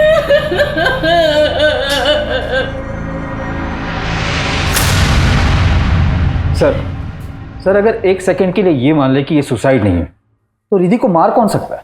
चलो एक बार मान लेते हैं कि पोस्टमार्टम के हिसाब से ये सुसाइड है, लेकिन अगर रिद्धि के माँ बाप इतने श्योर है कि रिद्धि सुसाइड कर ही नहीं सकती तो मुझे लगता है कि हमें भी मर्डर के एंगल पर नजर डालनी चाहिए। केस क्लोज करने से पहले डबल चेक करने में हर्जी क्या है। एक काम करो, रिद्धि के फोन रिकॉर्ड्स निकालो और सोशल मीडिया भी चेक करो। हमें उसकी पर्सनल लाइफ में और भी पता लगाना होगा सर। और हाँ, क्राइम सीन पर जो गाड़ी के टायर के निशान मिले थे उसके बारे में भी चेक करो। जी सर। देखो भैया, ये कैसा है? ये वाला परफेक्ट है। अगर आप ये वाला शादी में पहनोगे ना तो देखना कविता दीदी आपको देखती ही रह जाएगी। दीदी नहीं, अब वो तेरी भाभी। हाँ हाँ भाभी, अब बचपन से उन्हें दीदी बोल रही हो ना तो टाइम लगेगा आदत चेंज होने में। लेकिन भैया आप ना यही वाला सूट पहनना, क्योंकि शेरवानी थोड़ी सी ओल्ड फैशन है। क्या ओल्ड फैशन है यार, मुझे तो पसंद है शेरवानी। लेकिन भैया अगर आप ट्रेडिशनल पहनोगे तो मुझे भी साड़ी पहननी पड़ेगी। बेटा सभी औरतें साड़ी पहनती हैं, तुम्हारी मम्मी दादी सब। तुम्हें साड़ी से प्रॉब्लम है ना? बाबा प्लीज ना। अरे क्या हुआ?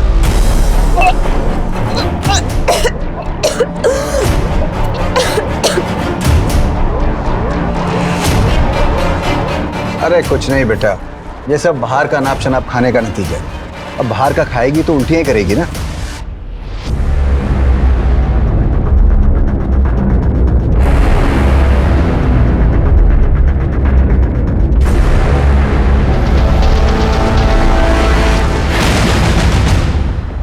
सर बैग से ये पैसे मैंने। इतने सारे पैसे? ये बैग किसका है? ये रिद्धि का बैग है।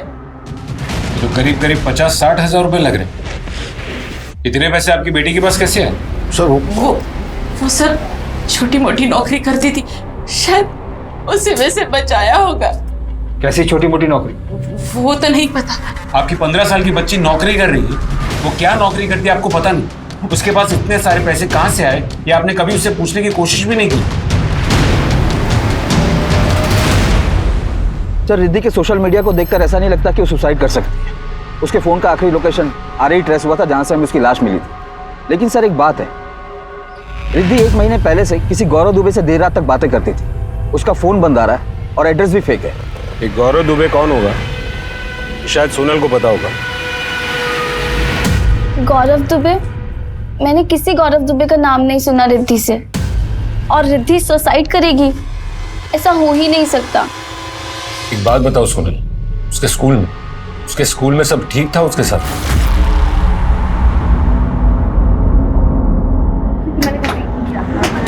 ए अखिल, तुझे याद है हमारी बायोलॉजी की बुक्स में बॉयज की प्यूबर्टी के क्या सिम्टम्स थे? नहीं याद है? अबे आवाज बदल जाती है, दाढ़ी भी आ जाती है और मुंह से भी आ जाती है, बिल्कुल रिद्धि की तरह। और उस दिन के बाद से सब रिद्धि को मुच्छर बोलने लगे। उसे लगा अगर वो रिएक्ट ही ना करे तो वो लोग ये सब बंद कर देंगे, लेकिन ऐसा नहीं हुआ।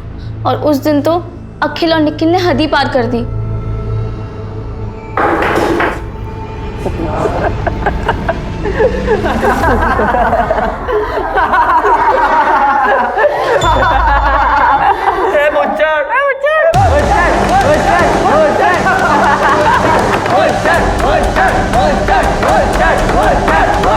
अखिल और अखिल। सोनल, इसके अलावा रिद्धि कोई और बात से परेशान थी या दुखी थी? उसकी जॉब को लेकर कुछ? जॉब? उसके माँ बाप ने बताया कि वो कोई छोटी मोटी नौकरी करती थी। उसके बैग से काफी कैश भी मिला है। क्या तुम्हें पता है कि वो कहाँ और क्या काम करती थी? लेकिन सर अगर वो जॉब करती तो वो पैसे उधार क्यों लेती? सॉरी लेट हो गई। वैसे आज चाय और समोसे की पार्टी मेरी तरफ से। क्या बात है, आज बड़ी खुश लग रही है। हाँ तो तुझे पता है मुझे इंग्लिश स्पीकिंग क्लास में एडमिशन मिल गया है। लेकिन उसकी फीस और बुक्स तो बहुत महंगी थी। बाबा मान गए तेरे? बाबा के पास इतने पैसे ही कहाँ, खाने के तो पैसे हैं नहीं उनके पास। मैंने अपने से ही मैनेज कर लिया। अपने से मैनेज कर लिया? कैसे? मैंने जग्गू भाई से 20,000 ले लिए। जग्गू भाई से? जग्गू? सर जग्गू भाई हमारे एरिया का बहुत बड़ा गुंडा है। मैंने तो सुना है वो कई बार जेल भी जा चुका है। मैंने बोला था रिद्धि को कि जग्गू भाई से दूर रहे। पर सर रिद्धि के बैग से 20,000 से कहीं ज्यादा रुपए मिले थे। सोनल, रिद्धि ने किसी और से भी उधार लिए थे? पता नहीं सर, मेरे को तो सिर्फ जग्गू भाई का ही पता है। क्यों दिए थे पैसे उसको? साहब बच्ची को पैसे की जरूरत थी, अपन तो सिर्फ मदद की है उसके साथ। मैं तेरे जैसे लोगों को बहुत अच्छे से जानता हूं मैं। तू ऐसे किसी की मदद नहीं करता। देख बे जग्गू, तुझे यहाँ हवालात में बिठाकर तेरी खातिरदारी करने के लिए एक लंबी लिस्ट है केसेस की मेरे पास। फिलहाल प्यार मोहब्बत में मुंह खोल दे, वरना और भी तरीके हैं। चल बता, रिद्धि के साथ क्या बात हुई थी तेरी? मैं बता दो साहब। 20,000 बड़ी रकम है, तू चुकाएगी कैसे? बस एक बार इंग्लिश स्पीकिंग का कोर्स हो जाए, फिर मुझे जॉब मिल जाएगी। अभी तो तू 18 साल की भी नहीं हुई है। नौकरी तो तुझे लगने से लगी। 300% ब्याज लगेगा साल का। वो हिसाब से जब तक तू 18 साल की होगी 2 लाख देना पड़ेगा तेरे को। 2 लाख? हाँ। लेकिन इतने पैसे मेरे पास कहाँ से आएंगे? तो फिर तू तेरा कोई दूसरा रास्ता देख ले। पीछे मुड़ के देख।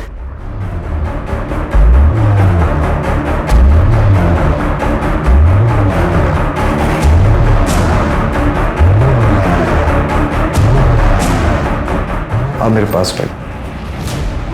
मुझसे सब नहीं होगा। अरे ऐसे कैसे चलेगा? तेरे को पैसा भी चाहिए, देने के लिए भी तेरे पास कुछ नहीं है। हाँ तो कैसे चलेगा? चल ठीक है, एक और काम है तेरे लिए। क्या? क्या काम दिया था तूने उसे? वो जवान लड़की थी साहब, तो पुलिस को उसके ऊपर शक भी नहीं आ सकता था, इसके लिए मैंने उसे माल बेचने का काम दिया था साहब। हो सकता है कि रिद्धि ने जिसे ड्रग्स बेचे हो उससे उसकी मौत का राज जुड़ा हो। पता करो कि रिद्धि ने किस किस को ड्रग्स बेचे और साइबर टीम से भी कांटेक्ट करो। गौरव दुबे का फोन ऑन हुआ? नहीं सर। ऑन होते ही मुझे इन्फॉर्म करो। और ये अखिल और निखिल पर भी नजर रखो। पता करो कि मर्डर के वक्त वो दोनों कहाँ थे। जी सर। उस टायर के निशान के बारे में पता चल गया जो हमें क्राइम सीन से मिला। 2 साल पुरानी सीडान मॉडल कार के टायर के निशान थे। Sedan model? मात्रे, ये जंगल जैसी सुनसान जगह पर कच्ची सड़क पर कोई गाड़ी लेकर क्यों जाएगा? आरे के सारे सीसीटीवी फुटेजेस चेक करो। पता करो कि मर्डर के वक्त ऐसी कोई सीडान टाइप की गाड़ी वहां से गुजरी थी या नहीं। सर आरे के ज्यादातर रोड पर सीसीटीवी नहीं है, पर फिर भी मैं पता लगाता हूँ।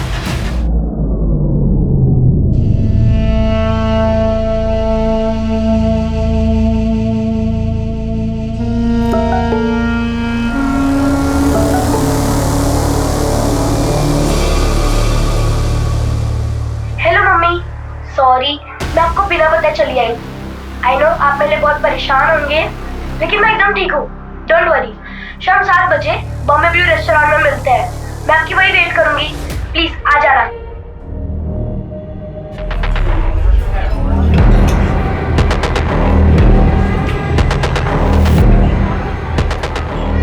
Excuse me ma'am, can help you? वो मेरी बच्ची। अरे तुम क्या कर रही हो? तुम यहाँ क्या कर रहे हो? मुझे वीडियो मैसेज आया मोक्षा का। मुझे भी मोक्षा का वीडियो मैसेज आया। आप लोग मोक्षा के पेरेंट्स हैं? हाँ, वो कहाँ हैं? उसने आपके लिए एक टेबल रिजर्व किया है। आइए मेरे साथ।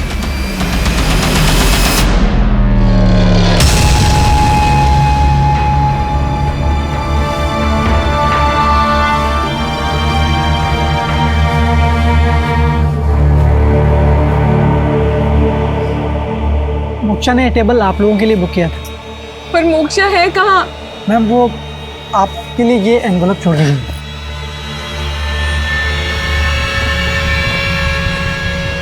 मुझे समझ नहीं आता कि मैं क्या करूँ आप दोनों को एक रखने के लिए, इसलिए मैंने ये सब किया।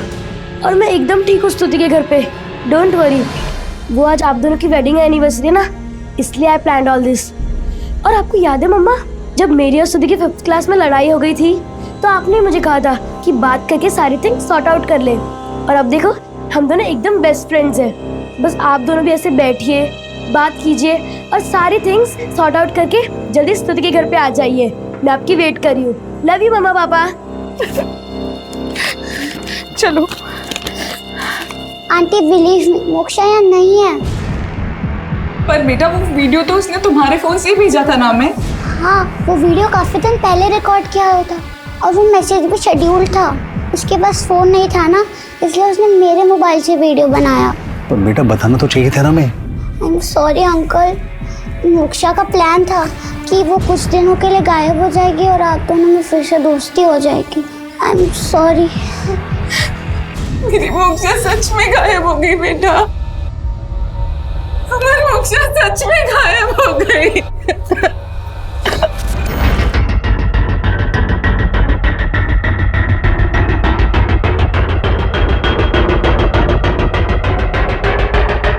मात्रे, फॉरेंसिक डिपार्टमेंट को बुलाओ और इन पैरों के निशान के फोटो खिंचवाओ। जी सर। और आजू बाजू चेक करो और कोई एविडेंस मिलता है क्या।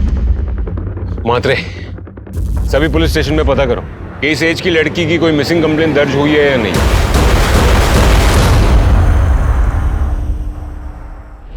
हाँ केलकर साहब, ये वही लड़की है। सर इस फाइल में मोक्षा की सारी डिटेल्स हैं। आई एम श्योर ये केस रिद्धि के केस से जुड़ा है। दोनों केसेस में काफी सिमिलैरिटीज है। एक काम कीजिए पाटिल जी, ये केस आप हमें ऑफिशियली हैंड ओवर कर दीजिए। Will take it direct from here. Okay, Moksha की फैमिली को इन्फॉर्म कर दो। सर।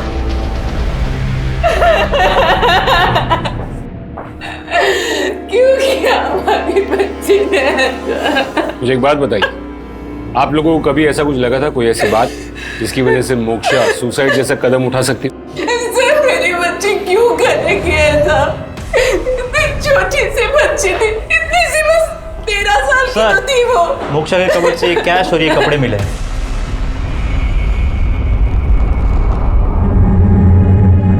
सर ये तो काफी महंगे हैं। और ये इतने सारे पैसे क्या ये सब? सर मैंने कभी उसको इतने महंगे कपड़े नहीं दिला और ना ही कभी इतना कैश दिया सर। क्या हो मिस्टर अमर, आप हमसे कुछ छुपाने की कोशिश कर रहे हैं? सर 30,000 मैंने दिए थे उसको। क्यों? मैं बाप था उसका और तुम मिलने भी नहीं देती थी मुझे। तुम इन पैसों से उसे खरीदना चाहते थे? हाँ मैं। अब क्या फर्क पड़ता है? देखिए, 2 सवाल का जवाब अभी तक नहीं मिला। सबसे पहला सवाल कि मोक्षा को अपने घर से इतनी दूर जाकर सुसाइड करने की क्या जरूरत है? एक बात बताइए, आर्य के आसपास उसका कोई रिश्तेदार या कोई दोस्त रहता है? नहीं। और दूसरा सवाल, अगर वो क्लासेस बंक कर रही थी तो जा कहां रही थी? अभी क्या पता सर।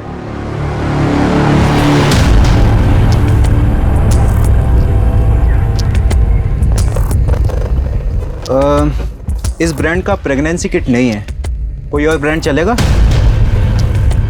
कुछ लड़कियों से झगड़ा तो होता रहता था मोक्षा का, लेकिन कुछ भी सीरियस नहीं था। देखिए मैडम, सीरियस है या नहीं है हम तय करेंगे। किससे झगड़ा होता था उसका? किससे झगड़ा होता था उसका? अक्षता।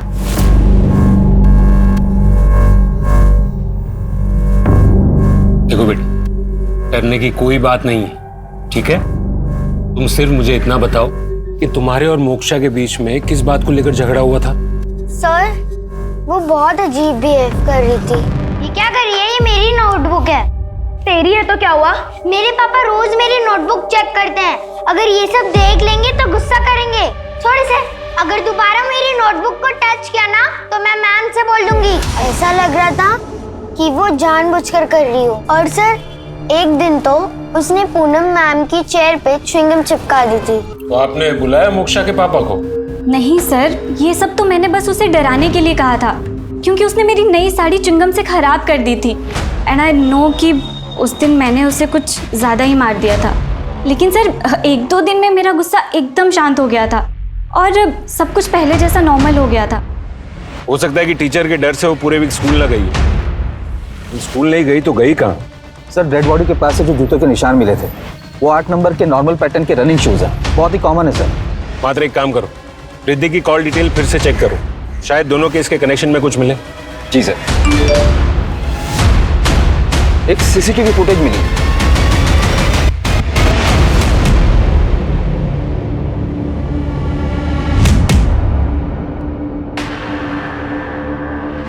सर ये तो सेम कार मॉडल है जिसके टायर के निशान हमें मिले थे। जरा जूम करना। बस इस गाड़ी के नंबर प्लेट से इस आदमी की डिटेल निकलवाओ और उसको उठा के यहाँ ले आओ। सर ये फॉरेंसिक रिपोर्ट।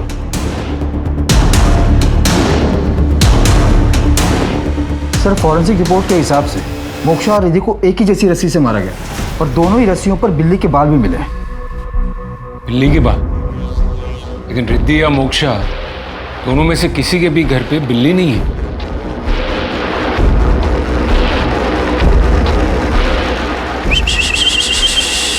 मी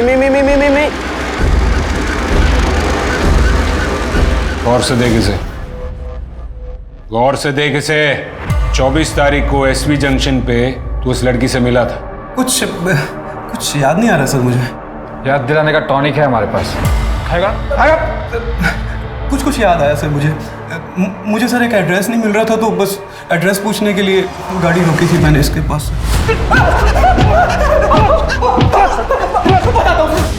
बताता हूँ सर ड्रग्स लिया था मैंने इससे सर। चाहिए? हाँ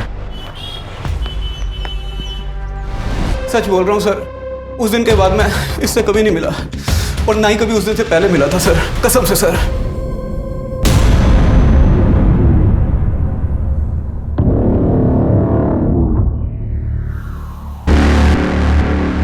सर कौन है?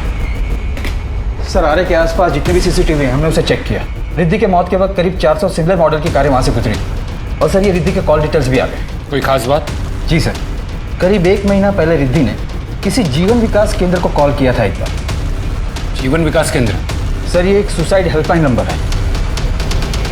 मोक्षा और रिद्धि 2 लड़कियां, शहर के 2 अलग अलग कोनों में रहने वाली, बिल्कुल अलग माहौल में पली बढ़ी, लेकिन दुनिया की नजरों में वो दोनों खुश थी। इनके सोशल मीडिया पोस्ट देख के कोई नहीं कह सकता था कि ये आत्महत्या जैसा कदम उठा सकती हैं। लेकिन यकीन मानिए, जो जैसा सोशल मीडिया पे दिखता है जरूरी नहीं कि वो वैसा ही हो। इन दोनों लड़कियों के माता पिता को तो असल में मालूम भी नहीं था कि उनकी बच्चियां किस मनोस्थिति से गुजर रही हैं। हम जैसे जैसे बड़े होते जाते हैं हम असल में भूलते जाते हैं कि जब हम उस छोटी उम्र में थे तो हमारी मनोस्थिति क्या होती थी, हम किसी भी क्रिया पे क्या प्रतिक्रिया देते थे, हमारे एक्शंस का रिएक्शन क्या होता था। इसलिए शायद कई बार माँ बाप अपने बच्चों के दिल के करीब पहुँच के उनकी समस्याओं को समझ के समाधान देने में नाकामयाब हो जाते हैं और फिर उसका अंजाम क्या होता है ये आप लोग सोच भी नहीं सकते।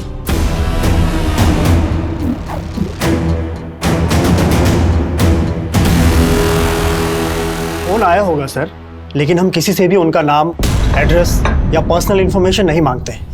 हम बस उनसे बात करके उनकी समस्या सुनते हैं। हाँ ठीक है, लेकिन आप कोई तो रिकॉर्ड रखते होंगे ना? हाँ, बातचीत की एंट्रीज होती है हमारे पास, पर सॉरी सर, ये बहुत ही पर्सनल बातें होती हैं, हम किसी से भी शेयर नहीं कर सकते। देखिए, हमें एक लड़की की लाश मिली और हम ये तहकीकात कर रहे हैं कि वो वाकई में सुसाइड है या फिर कुछ और। आई कम्प्लीटली अंडरस्टैंड सर, लेकिन हम भी क्या कर सकते हैं, लोग हम पर ट्रस्ट करते हैं। हम उनकी पर्सनल बातें इस तरह से किसी से भी डिस्कस नहीं कर सकते। Thank you.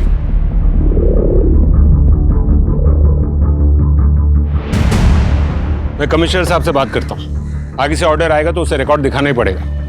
एंड मात्र आई एम श्योर कि रिकॉर्ड में से कोई तो इंपॉर्टेंट बात जरूर सामने आएगी। जीतू है ना? अरे पारुल बेटा, तुम यहाँ क्या कर रही हो? हाय अंकल, वो मैं यहाँ वो अंकल मेरे कजन को बेबी हुई है ना, तो बस उसी के लिए देखने आए हैं उनको। अच्छा अच्छा अच्छा, ठीक है बेटा, ठीक है, कोई बात नहीं, कोई बात। ये कविता भाभी के पापा थे। अगर इन्हें पता चल जाता ना तो बहुत बड़ी टेंशन खड़ी हो जाती। तू टेंशन मत ले, अबॉर्शन हो गया है ना, जस्ट। ये कमिश्नर के ऑफिस से ऑर्डर्स है। आपके बॉस से तो बात हुई होगी ना? हमें रिद्धि के साथ की बातचीत की रिकॉर्ड्स चाहिए।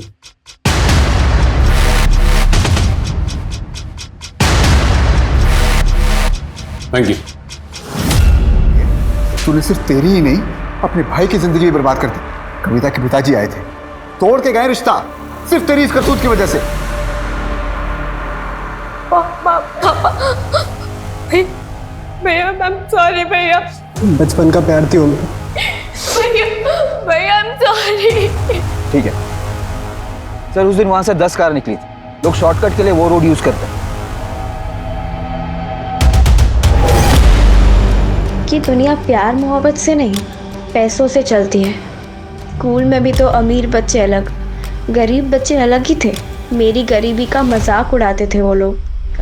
ये अखिल और निखिल का पता लगाओ। जी सर। सर हमने कुछ नहीं किया सर। झूठ बोलना बंद कर। आखिरी बार पूछ रहा हूँ, क्या किया रिद्धि के साथ? सर बच्चे आराम से। बच्चे हो या कोई भी, खून करने के बाद गुनाहगार है सिर्फ ये। कार से पीछा कर रहा था तो उसका पीछा कर रहे थे या नहीं? हाँ सर। उसके खून से हम दोनों का कोई लेना देना नहीं है। हम दोनों तो सिर्फ उसको डरा रहे थे।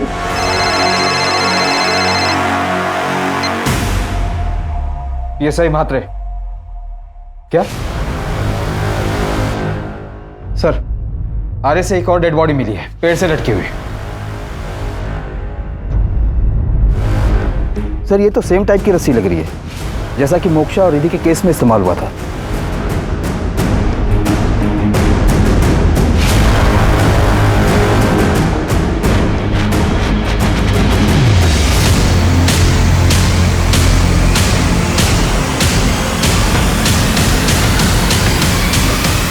आपने जूतों के निशान देखे? ये तो बिल्कुल वैसे ही जूतों के निशान है जो मोक्षा की बॉडी के पास मिले थे। जी सर, बिल्कुल वैसे ही है। सर विशाल के घर वालों से बात हुई, कल ही उसकी शादी टूटी थी और पोस्टमार्टम रिपोर्ट के मुताबिक ये भी एक सुसाइड ही है सर। मात्रे, अब तक सिर्फ शक था, लेकिन अब पूरा यकीन है कि ये मर्डर ही, वरना एक ही तरीके की रस्सी से कोई घर से इतनी दूर जाकर सुसाइड क्यों करेगा? ऊपर से दोनों रस्सी पर बिल्ली के बाल, 3 में से 2 लोकेशन पर सेम फुटप्रिंट्स, इन सब में कनेक्शन है। और सर विशाल की बॉडी के पास से ये एक चीज मिली है। ठीक है, निकोटिन गम है सर।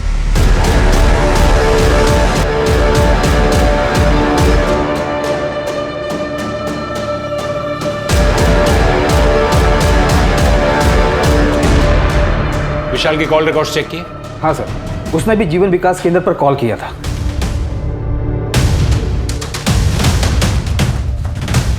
ऑफिस बॉय कहाँ है तुम्हारा? क्यों, क्या हुआ इंस्पेक्टर? ऑफिस बॉय कहाँ है तुम्हारा? वो तो आज छुट्टी पर है। एड्रेस दो उसका।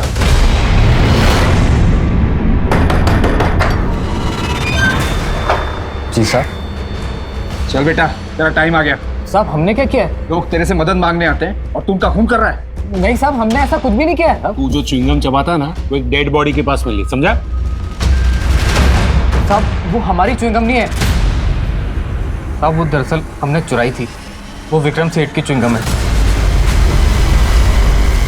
वो हम बेगम को खाना देने जाते हैं ना, वहीं हमें मिली थी, तो हमें महंगी लगी, हमने उठा ली। बेगम? कौन बेगम? सब विक्रम साहब की बिल्ली है। हम रोज से खाना देने जाते हैं।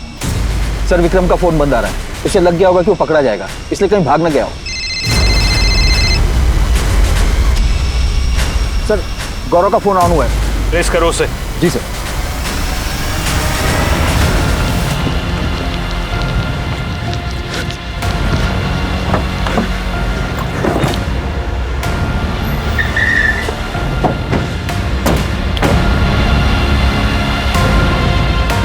क्या हुआ सर?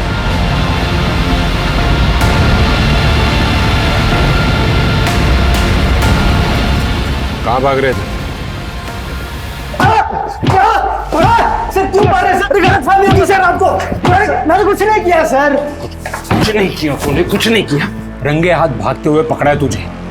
वो स्टूल भी तेरी गाड़ी से मिला था और उस पर जो खून है ना, वो भी मैच हो ही जाएगा। इसलिए अब झूठ बोलने का कोई फायदा नहीं, क्योंकि तूने खुद हमें एविडेंस तक पहुंचाया है। हाँ सर, मारा है मैंने, सबको मैंने ही मारा है। उसे ही मारने के लाया था तो मरना था। किसी के पेरेंट्स अलग हो रहे थे तो मरना था। किसी की शादी टूट रही थी इसलिए मरना चाहता था।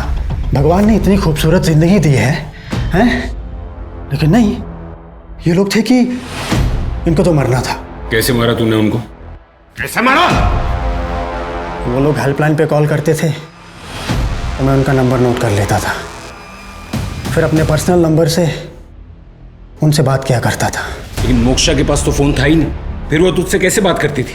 वो अपना स्कूल बंक करके मुझे पीछे से कॉल किया करती थी। मेरी मोक्षा से कल ही बात हुई थी, उसने तो मुझे ये कहा था कि उसकी तबीयत खराब है इसलिए वो नहीं आ रही। पहले मैं उनसे बात करके उनका विश्वास जीतता था।